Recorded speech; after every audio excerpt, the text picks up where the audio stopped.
कभी ना कभी आपने भी ये चीज़ ज़रूर नोटिस की होगी। स्लीपर कोच में टीटी बार बार दिख जाता है। एसी कोच में भी चेकिंग होती रहती है, लेकिन जैसे ही बात जनरल कोच की आती है वहाँ टीटी ऑलमोस्ट कभी दिखाई नहीं देता। आखिर ऐसा क्यों? क्या टीटी जानबूझकर जनरल कोच अवॉइड करते हैं या फिर इसके पीछे कोई और रियलिटी है? अगर आपको ऐसे हिडन रेलवे फैक्ट्स और रियल एक्सप्लेनेशन पसंद है तो चैनल को सब्सक्राइब करके बेल आइकन जरूर प्रेस कर देना।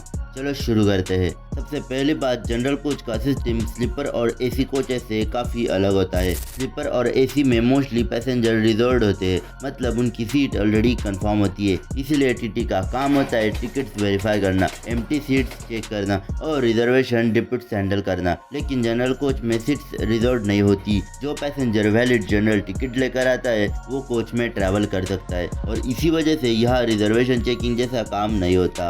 अब आता है बिगेस्ट एंड इम्पोर्टेंट रीजन, इसी कारण टीटी जनरल कोच में नहीं आते। देखो, जनरल कोच में क्राउड इतना ज्यादा होता है, कई बार अंदर प्रॉपरली खड़े रहना भी मुश्किल हो जाता है, स्पेशली फेस्टिवल्स, हॉलीडेज और लॉन्ग डिस्टेंस रूट की ट्रेनों में। कई बार तो पैसेंजर गेट के पास तक खड़े होते हैं और इसी वजह से हर जनरल कोच के अंदर जाकर प्रॉपरली चेकिंग करना प्रैक्टिकली बहुत डिफिकल्ट हो जाता है। लेकिन इसका मतलब ये बिल्कुल नहीं कि जनरल कोच में चेकिंग होती ही नहीं। रेलवे चेकिंग स्टाफ कई बार स्टेशन पर चेकिंग करते और रैंडम इंस्पेक्शन भी होते रहते हैं। अगर कोई बिना टिकट पकड़ा जाता है तो फाइन भी लग सकता है। और एक इंटरेस्टिंग बात, इंडियन रेलवेज में टीटी का मेन फोकस रिजोर्ट कोचेज होते हैं, क्योंकि वहाँ कंटिन्यूसली सीट मैनेजमेंट हैंडल करना पड़ता है। किसको कंफर्म सीट मिली, कौन सी सीट वैकेंट है, आरएसी क्लियर हुआ या नहीं, ये सब टीटी मैनेज करता है और इसी वजह से उनका टाइम स्लीपर और एसी कोचेस में ही निकल जाता है। और हॉनेस्टली जो लोग रेगुलरली जनरल कोच में ट्रैवल करते हैं उन्हें पता है कि वहाँ का एनवायरनमेंट कितना हेक्टिक होता है। कभी हैवी क्राउड तो कभी लगेज और कभी स्टैंडिंग पैसेंजर। इसी वजह से जनरल कोच का सिस्टम बाकी कोचेस से काफी डिफरेंट होता है। और हॉनेस्टली बताओ, क्या आपने भी कभी जनरल कोच में ट्रैवल किया है? और अगर किया है तो सबसे क्रेजी एक्सपीरियंस क्या था, कमेंट में जरूर बताना। अगर वीडियो पसंद आया तो चैनल को सब्सक्राइब करके बेल आइकन जरूर प्रेस कर देना, क्योंकि नेक्स्ट वीडियो में हम एक्सप्लोर करने वाले इंडियन रेलवे के और भी हिडन फैक्ट, डेंजरस रूट्स और अनबिलीवेबल थ्रेड्स। मिलते हैं नेक्स्ट वीडियो में।